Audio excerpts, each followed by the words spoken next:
The morning was bright and clear when she woke up. Sunlight came through the window and touched her face gently. She opened her eyes and looked at the clock on the side table. It was 7 in the morning. She had to get ready for her appointment. She had been waiting for this day for many weeks. Her body had been telling her that something was wrong. For the past 3 months, she felt pain in her chest. Sometimes it was mild, and sometimes it was very strong. She also felt like she could not breathe properly. When she walked up the stairs or when she exercised, she would feel short of breath. This worried her very much. She got out of bed slowly and walked to the bathroom. She looked at herself in the mirror. She was a strong woman, always taking care of her health. She did not understand why her body was doing this to her. She had gone to see her regular doctor 2 weeks ago, and he was very concerned. He had listened to her heart with his stethoscope and asked her many questions. After he examined her, he told her that she needed to see a heart specialist, a cardiologist. He gave her a paper with the name of a famous hospital and a cardiologist who worked there. This was the appointment she had today. She took a shower and chose her clothes carefully. She picked a nice blue dress that made her feel confident. She wanted to look nice for the doctor. She believed that when you look good, you feel good, and when you feel good, good things happen. She dried her hair and put on a little makeup, just enough to feel like herself. She looked in the mirror again and took a deep breath. She was ready, or at least she was trying to be ready. At breakfast, she sat with her husband. He was a tall man with kind eyes and a strong presence. He worked as an executive at a big company, so he was used to dealing with important matters. When she told him about her appointment today, he immediately said he would come with her. He had made it clear that she would not go alone. He held her hand across the table and told her that everything would be okay. She wanted to believe him. She really did. They left the house at 9 in the morning.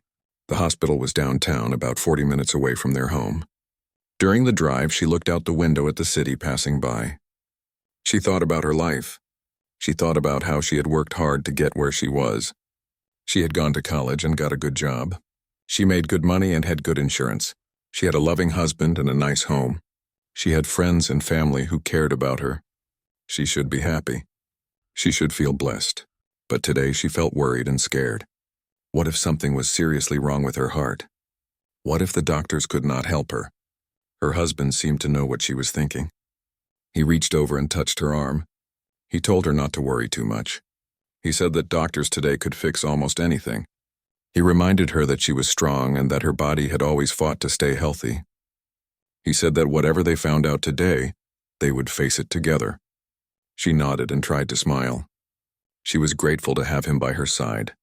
When they arrived at the hospital, she felt her heart beating faster. The building was very big and modern. It looked clean and expensive. There were many people walking around. Some were doctors in white coats. Some were nurses in colorful uniforms. Some were patients and visitors like her. She held her husband's hand tighter as they walked through the main door. The lobby was bright and beautiful. There were soft colors on the walls and gentle music was playing. Plants were placed in different corners. It was designed to make people feel calm and safe. But it was not working on her. She still felt nervous. They went to the reception desk and told them her name. The lady at the desk was polite and smiled at her. She gave her a clipboard and told her to fill out some forms. They sat down in comfortable leather chairs. Her husband sat next to her. She began to fill out the forms. She wrote her name, her date of birth, her address, and her phone number. She listed all her medicines. She answered questions about her family's medical history. She wrote down her insurance information. She marked boxes about allergies and past surgeries. Her hands shook a little bit as she wrote. She was thinking about all the times she had filled out similar forms. But this time felt different. This time it felt like it really mattered. After about 20 minutes, she finished the forms and brought them back to the desk. The lady took them and told her to wait for her name to be called. She went back to sit with her husband. He was reading something on his phone, but when she sat down, he put his phone away and just sat with her. They did not talk much. They just sat together. Sometimes that was enough. The waiting room had windows that looked out onto the city. She watched people outside walking and doing their things. They did not know about her worry. They did not know that she was sitting in a hospital, waiting to hear if something was wrong with her heart. Life was going on for them. But for her, time felt like it had stopped. More people came into the waiting room. An old man came with his daughter. A young mother came with her small child. She saw all these people and wondered about their stories. Were they here because they were sick? Were they scared like her? Did they have people they loved sitting next to them? She felt a connection to all of them. They were all here because something was not right in their bodies. They were all hoping that the doctors could help them. Finally, after about 30 minutes, she heard her name. A nurse in a pink uniform called out her name clearly. She stood up. Her legs felt a little weak, but she stood up anyway. Her husband stood up with her. The nurse asked if anyone was coming with her. She said yes, and her husband followed her and the nurse to the back. They walked down a long hallway. The hallway was clean and white. There were pictures on the walls of the hospital and the doctors. They passed other rooms where she could see patients lying on beds or sitting in chairs being examined. Finally, they came to a small room with a bed and some machines. The nurse told her to change into a gown and that the doctor would be with her soon. She changed her clothes while her husband waited outside. She put on the thin white gown and sat on the bed. Now she was really ready, or as ready as anyone could be. She sat on the hospital bed wearing the white gown and waited. The bed was thin and not very comfortable, but she tried not to think about that. She could hear sounds from other rooms, doors opening and closing, the sound of machines beeping, people talking. The hospital was alive with activity all around her. She looked at her hands. They were folded in her lap. She noticed that her nails were painted a soft pink color. She had done them herself just 2 days ago. It seemed like a long time ago now. After about 10 minutes, there was a knock on the door. A woman came in first. She was tall and had a clipboard in her hands. She introduced herself as a nurse and began to ask questions about her symptoms. She asked when the pain started, how often it happened, what made it better or worse, and many other things. She answered each question carefully. Then the nurse checked her blood pressure and her heart rate using different machines. The nurse wrote down the numbers on her clipboard and smiled at her. The nurse said that the doctor would be in soon and that everything would be fine. She wanted to believe the nurse. Then the door opened again and a man in a white coat came in. He was a tall man in his 50s with gray hair and an expensive watch on his wrist. This was the cardiologist. He had a name that sounded important. She had looked him up on the internet before coming here. He had many degrees and had worked at the hospital for many years. He seemed like someone important and very smart. But right now he was looking at her like she was just another patient, like she was just another person who came in with complaints. He shook her hand and told her his name. His hand was cold. He asked her to describe her symptoms and she explained everything again. She told him about the chest pain. She told him about the shortness of breath. She told him when it happened and how long it lasted. He listened and looked at her, but she could not tell what he was thinking. He was very calm and did not show much emotion. Then he told her that he was going to examine her heart. He put his stethoscope on his ears and placed it on her chest in different places. He listened carefully. He took it away and put it back again in another spot. He did this several times. She held her breath while he did this. After a few minutes, he took off the stethoscope and told her he wanted to order some tests. He told her about an EKG and an ultrasound of her heart. He explained what each test would do. She understood that he was worried about her heart. She was worried too. He was writing notes in a file while he talked. His pen moved quickly across the paper. He seemed to be taking this seriously. But then something changed. The door opened and 2 other people in white coats came in. They looked younger than the cardiologist, maybe in their late 20s or early 30s. The cardiologist introduced them as residents who were training to become doctors. He said they were learning about cardiology by watching him examine patients. She nodded. This seemed normal. Doctors trained other doctors. This was how the system worked. She did not mind if they watched. The cardiologist began to explain what he was seeing. He talked about her symptoms and what they might mean. He used big medical words that she did not understand. The 2 younger doctors listened carefully and asked a few questions. The cardiologist answered them. Then something happened that made her feel very uncomfortable. The younger doctors began to look at each other. At first she thought she was imagining it. But then one of them smiled. Not a professional smile. A different kind of smile. A smile that meant something else. The cardiologist moved closer to them. He was still holding his file. All 3 of them stood together near the door. Their backs were turned away from her a little bit. She could see them in profile from where she was sitting on the bed. Then she heard it. It was so quiet that she thought she might be imagining it. But no, she was not imagining it. One of the younger doctors laughed. It was a soft laugh, almost like a giggle. The other one joined in. It was like they were sharing a secret joke, a joke about something, a joke about someone. Her heart began to beat very fast. She could feel it in her chest. They were standing right there just a few feet away from her, and they were giggling. Giggling like children who had seen something funny. But what was funny? What was funny about her? What were they laughing about? She tried to hear if they were saying anything, but their voices were too quiet. She could only hear the sounds of their laughter. Then one of them said something. She only caught one word. It was the word demographic. Demographic. What did that mean? She looked it up in her mind. Demographic meant a group of people, a category, a type of people. Why would they use that word when talking about her? Why would that be funny? The cardiologist did not stop them. He did not tell them that it was not appropriate. He did not tell them that they should be respectful to the patient. He just stood there. He stood there while they giggled. He stood there and said nothing. He even looked at them.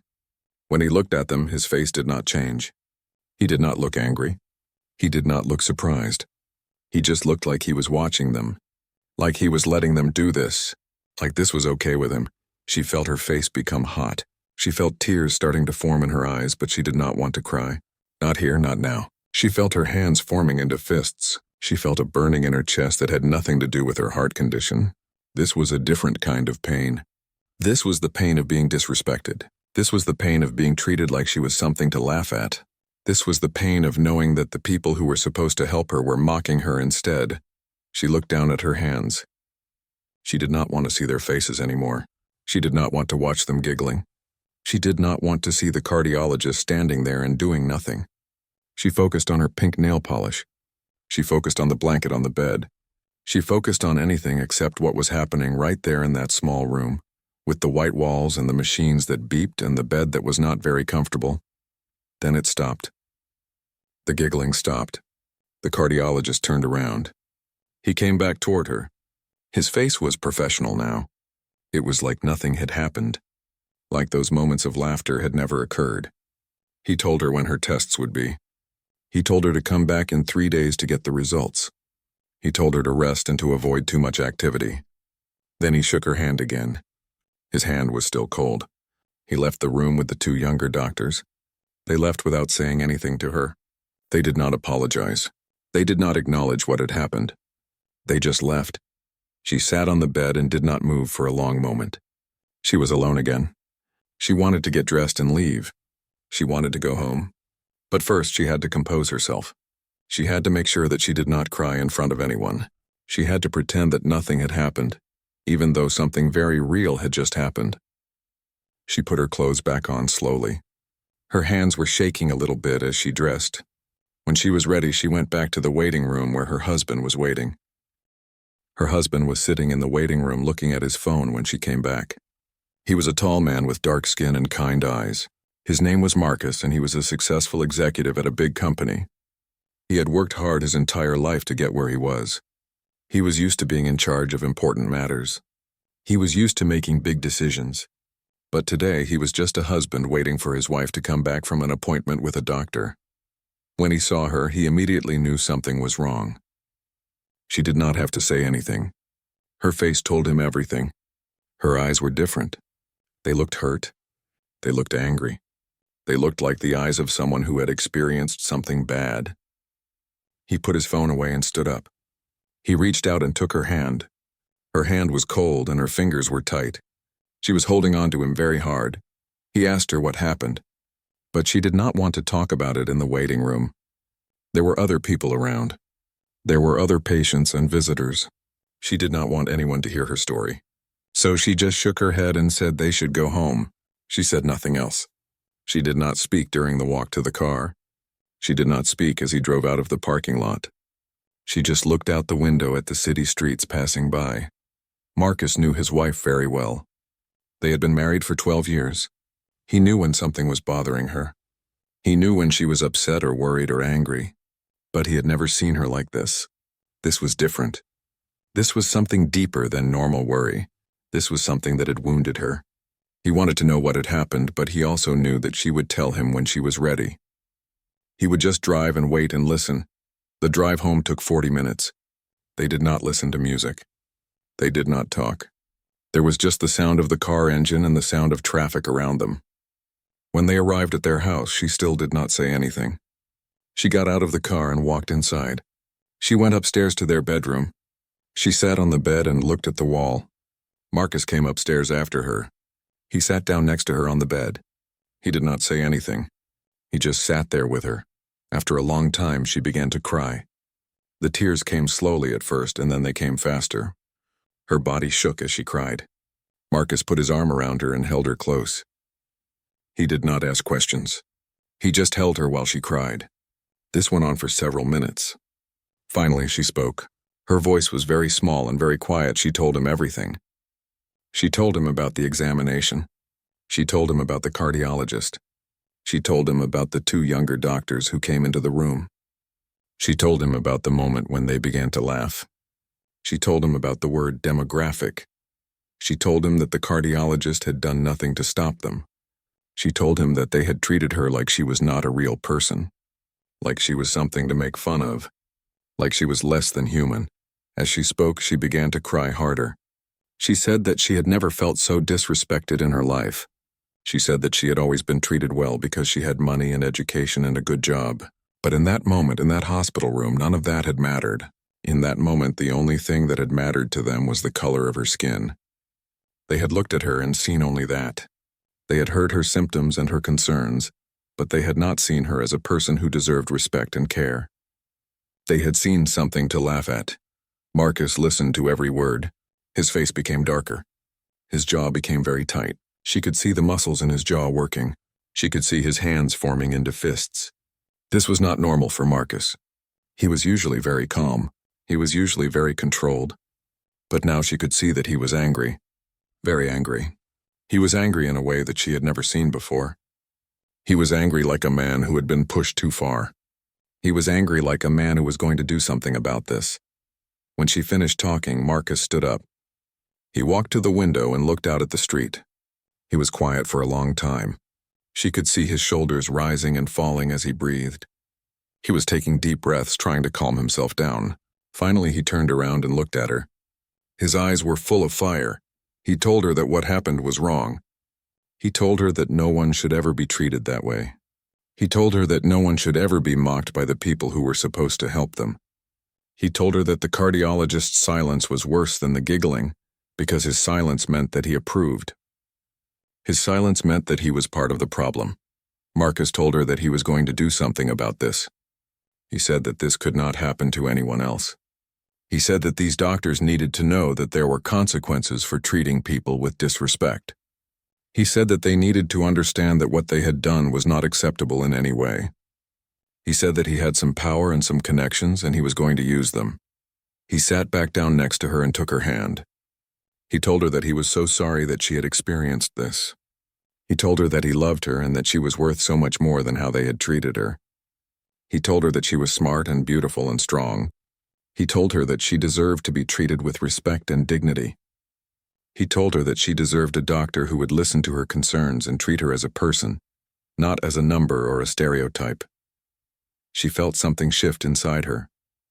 She had felt so small and so powerless after what happened at the hospital. But now, with Marcus sitting next to her and telling her that he believed her and that he was going to help her, she began to feel a little bit stronger. She began to feel like this thing that had happened to her was not the end of the story. It was just the beginning of something else.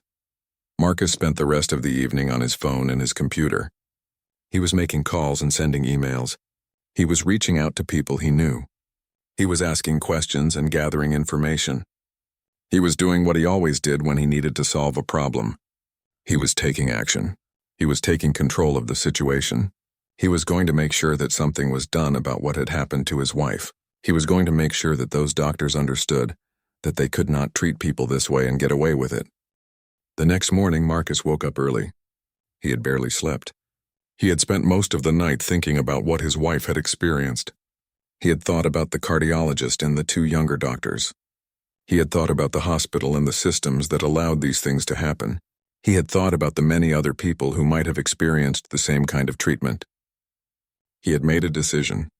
He was going to do more than just complain. He was going to take action that would actually mean something. He got out of bed carefully so as not to wake his wife. She was sleeping now, which was good. She needed rest. He went downstairs to his office. This was a room that he used for work. It had a big desk and a comfortable chair and many filing cabinets. On one wall was a large window that looked out onto the garden. He sat at his desk and turned on his computer. He was going to start making calls. First, he called his lawyer. His lawyer was a smart woman named Patricia, who had helped him with many business matters over the years. He explained to her what had happened to his wife. He told her about the incident at the hospital. He asked her what legal options he had. Patricia listened carefully and asked questions. She took notes. After he finished, she told him that this could be a case of discrimination and harassment. She said that they could file a formal complaint with the hospital. She also said that they might have grounds for a lawsuit. But she told him that before going to court, they should try to get the hospital to take action. She told him this would be faster and more effective. She told him to document everything and to send a formal complaint to the hospital administration. Next, Marcus called a contact he had at the state hospital board. His name was David, and he knew Marcus from various business and community events. Marcus told David about the incident. David was shocked. He said that this was exactly the kind of thing that the hospital board needed to know about. David told Marcus that he would bring this to the board's attention. He also told Marcus that there might be a way to investigate this quietly first before making it public. He said that he would make some calls and get back to Marcus. After these calls, Marcus went through his wife's medical records. He found the name of the cardiologist and the names of the two younger doctors. He wrote down the dates and times of the appointment. He wrote down exactly what his wife had told him about what had happened. He documented everything very carefully. He wanted to have all the facts straight when he made his formal complaint. He also called the main office of his company. He had a meeting with the chief human resources officer. He told this person about what had happened. He explained that his company had contracts with this hospital to provide medical services to employees. He said that he was concerned about the quality of care at this hospital. He said that he wanted to know what options the company had if they wanted to switch to a different hospital. This person immediately understood the implication. Marcus was saying that the company might take its business elsewhere. The company spent a lot of money at this hospital every year. Losing that money would be a big problem for the hospital. A few hours later, David called Marcus back. He said that the board had reviewed the complaint. He said that the board was very concerned. He said that they wanted to take immediate action. He said that they were going to conduct a formal investigation. He said that the investigation would start that day. He said that the two younger doctors would be suspended pending the outcome of the investigation. He said that the cardiologist would receive a formal notice that his conduct was under review. Marcus felt something release inside him. At least something was happening. At least the hospital was taking this seriously, but he was not done yet. The next day, Marcus scheduled a formal meeting with the chief medical officer of the hospital. The chief medical officer was the highest-ranking doctor at the hospital. His name was Dr. Richard Thompson, and he was a man in his 60s who had worked at the hospital for many years. Marcus came to this meeting prepared. He brought his lawyer, Patricia, with him. He had a folder with all his documentation. He had his wife's account of what happened, written down in detail. He had the names and positions of everyone involved. He had information about his company's contracts with the hospital. Dr. Thompson was expecting them. He looked nervous. He knew that this was a serious meeting. Marcus began by explaining what had happened to his wife. He did not raise his voice. He did not get angry. He spoke in a calm and professional way, the way he always spoke in business meetings. But his words were very serious. His words carried a lot of weight because of who he was and what power he had. He told Dr. Thompson that his wife had been treated with disrespect by members of the hospital staff. He told him about the cardiologist and the younger doctors. He told him about the giggling. He told him about the word demographic. He told him that the cardiologist had done nothing to stop this behavior. He told him that he found this behavior unacceptable. He told him that he expected the hospital to take swift and serious action. Dr. Thompson's face became very pale. His hands were shaking a little bit. He understood what was at stake. He understood that Marcus was not just a patient's husband. He was a powerful man who could damage the hospital's reputation and its finances. Dr. Thompson apologized. He said that he was deeply sorry that his wife had experienced this. He said that this behavior did not represent the hospital's values. He said that he would take immediate action. 2 days later, the hospital issued formal termination notices to both younger doctors. They were fired for unprofessional conduct and violation of patient dignity. The cardiologist received notice that his contract with the hospital was being terminated effective immediately. The hospital also announced that it was implementing new policies to ensure that all patients were treated with respect and dignity. They announced that all staff members would be required to complete training in cultural competency and implicit bias. The hospital issued a formal apology to Marcus's wife. They offered to cover all her medical expenses. They offered to refer her to another cardiologist, a woman of color who had an excellent reputation.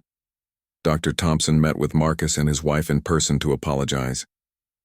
He was very sincere in his apology. He told them that what had happened was wrong, and he was committed to making sure it never happened again at his hospital. Marcus had used his power and his position to create real consequences for people who had done wrong.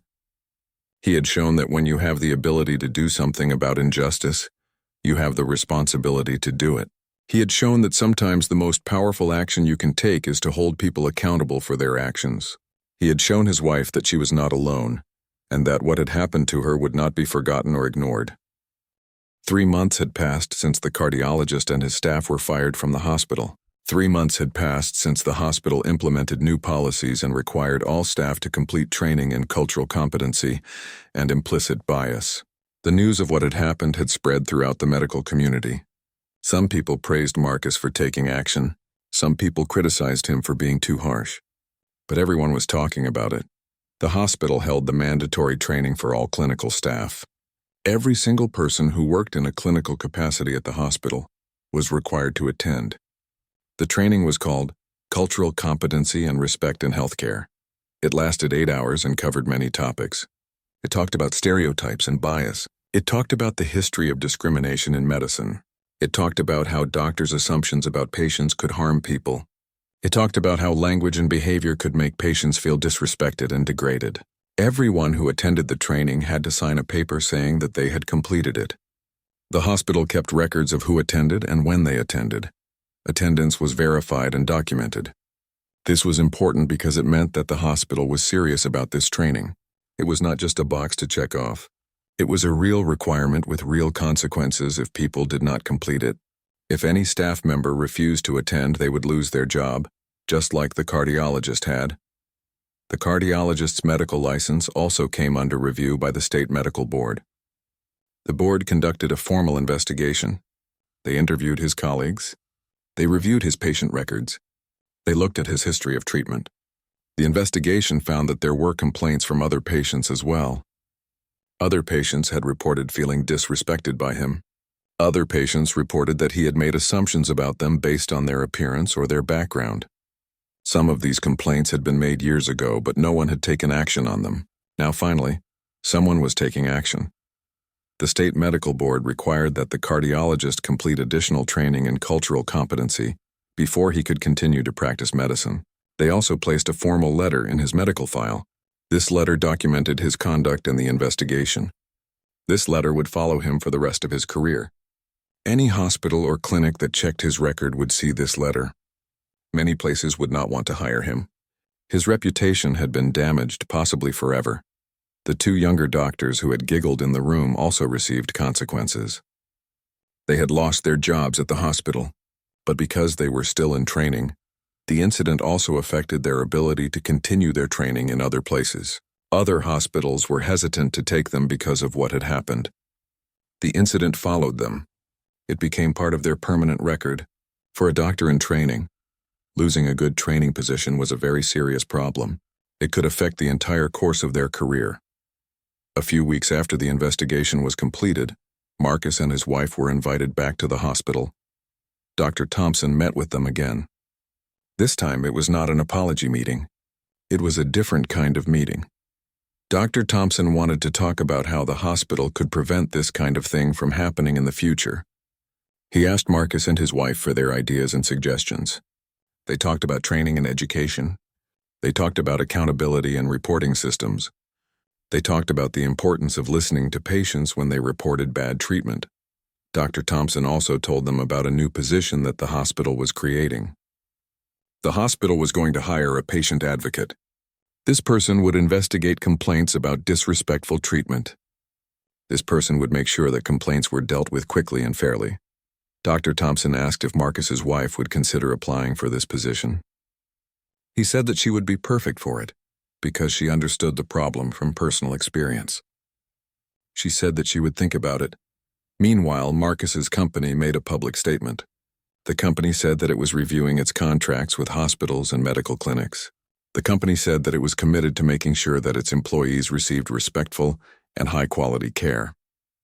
The company said that it would work with hospitals to ensure that all staff members received training in cultural competency. This statement was published in several newspapers and business magazines. The hospital also issued a public statement. The hospital said that it was committed to providing respectful care to all patients, regardless of race, color, religion, or any other characteristic. The hospital said that the incident that had occurred was not representative of the hospital's values. The hospital said that it was working hard to make sure that nothing like this ever happened again. The hospital announced the new patient advocate position. They said that this person would have the authority to investigate any complaints of disrespectful treatment. As for Marcus's wife, she received a referral to another cardiologist, just as promised. The new cardiologist was a woman named Dr. Sarah Johnson. Dr. Johnson was a woman of color who had trained at excellent hospitals. She was known for being kind and respectful to her patients. When Marcus's wife went to see Dr. Johnson, she was treated with care and attention. Dr. Johnson listened to her concerns. She asked detailed questions about her symptoms. She explained what was happening with her heart in words that she could understand. She treated her like a person, not like a demographic group or a stereotype. After several tests, Dr. Johnson found that Marcus's wife had a condition that could be treated with medicine and lifestyle changes. It was not as serious as they had feared. With proper treatment and care, her symptoms began to improve. She started to feel better. She had more energy. She could walk without getting short of breath. Within a few months, she was feeling much closer to normal. But the improvement in her health was not the most important thing that happened. The most important thing was that her voice had power. When she told Marcus what had happened, he listened and believed her. When he took action, the hospital listened and believed her. When the hospital made changes, other hospitals and medical organizations took notice. The incident became a case study in how discrimination can happen in healthcare and what can be done to prevent it. 6 months after the incident, Marcus's wife decided to accept the position of patient advocate at the hospital. She worked part-time in this position while continuing her regular job. As a patient advocate, she investigated complaints from patients about disrespectful treatment. She worked with hospital staff to make sure that patients were treated with dignity. She gave talks to other hospitals about what had happened to her and what she had learned. She spoke at healthcare conferences about the importance of treating all patients with respect. Her story inspired other people who had experienced discrimination in healthcare to come forward and report it. Other hospitals began to implement similar training programs and patient advocate positions. Other doctors began to think more carefully about their own biases and how these biases might affect the care they gave to their patients. What had started as a painful and humiliating experience had turned into something that helped many people. Marcus's wife had found her voice. She had used her experience to create real change. And Marcus had shown that sometimes the most important thing you can do is to stand with the people you love and help them fight for justice and respect.